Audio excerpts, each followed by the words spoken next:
Multicultural art education is a movement that was born as a result of the civil rights movement during the early years of the 1960s. It was a time of unrest when African Americans fought for equality and an end to racial discrimination.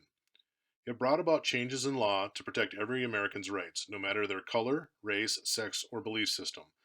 The purpose of multicultural education was to serve as a vehicle for the reconstruction of school and society. Originally, the goal of multicultural education was to improve academic achievement for ethnic students who were being disenfranchised by the educational system.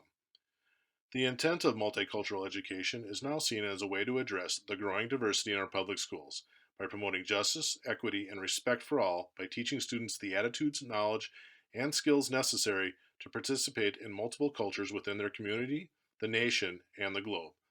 It is a call for social change. As with most movements in education, multicultural art education has been received by educators with varying degrees of enthusiasm. Some would argue that it is difficult and unrealistic to try to implement curriculum of this type. Which cultures should be included in curriculum? Who is qualified to teach about those cultures? Does one need to be a participant in said culture to effectively teach about it? Those are but a few of the questions asked by those opposed to multicultural art education. Those in favor see a multicultural art education as a vehicle for much needed school and social change. They see an opportunity to make a positive change in the lives of students and society as a whole. Multicultural art education can be implemented in many ways. This includes teaching the exceptional and culturally different approach, the human relations approach, the single group studies approach, the multicultural education approach, and the multicultural and social reconstructionist approach. They all have positives and negatives, but two approaches, the multicultural education approach and the multicultural reconstructionist approach, tend to be seen as the most effective if implemented wholly and correctly. Patricia Stewart says that teaching the exceptional and culturally different approach tends to have the goal of trying to equip all students with cognitive skills, technical efficiency, and conceptual information and the aesthetic values of the dominant culture, which in this case would be middle class white students. Teaching through this lens, Western art forms would be the dominant subject matter, and many examples of art would be ignored and left out simply because they don't fit neatly with traditional Western art forms. This can lead to the idea that Western art is the only art of value, reinforcing the idea that social change is not needed. The human relations approach seeks to help students develop a sense of self-esteem and confidence. The societal goal is to promote feelings of harmony, oneness, tolerance, and accord within the social system that exists. Opponents of this approach cite a lack of depth in discussion. Social and cultural differences are often ignored, making real change unlikely.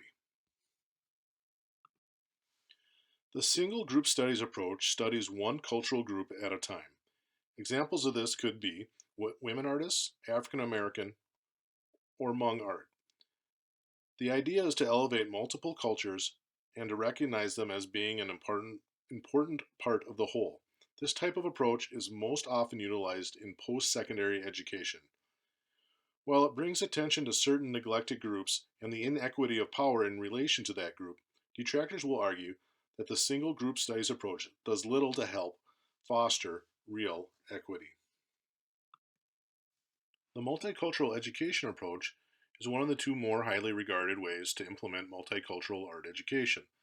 The goal of this approach is to create a more equitable distribution of power, to reduce discrimination and prejudice, and to provide social justice and equitable opportunities for all, including those who have differences due to age, gender, or sexuality, social and economic class, exceptionality, geographic location, religion, political status, language, ethnicity, and race. This approach necessitates changes that include a diverse staff, pluralism, and a variety of new teaching strategies that allow students with a variety of learning styles to be successful. Diverse viewpoints are encouraged, and students are expected to look at problems from multiple angles. Instructors are encouraged to teach from the point of view of the group being studied. They may also utilize members of the groups being studied, artists, and websites to aid in learning. The last, and I think most difficult approach, is the multicultural and social reconstructionist approach. It is very similar to the multicultural education approach, but it goes further, as it includes a belief that the change should become evident not only inside but outside the school as well. This approach should include content integration, equity, pedagogy, knowledge construction and transformation, empowering school culture and social structure, and prejudice reduction. The line between subjects would no longer be clear, as there would be a collaboration between teachers, and the curriculum would be ever changing to meet the needs of the community, state, and nation. Multicultural art education is a vast and complicated movement. It can be difficult at times to implement effectively, especially without complete buy in from the schools and the community. There are at minimum 5 recognized approaches. If the goal of the movement is to indeed facilitate real social change, it would seem that the best 2 options to effect that change are the multicultural education and the multicultural and social reconstructionist approaches.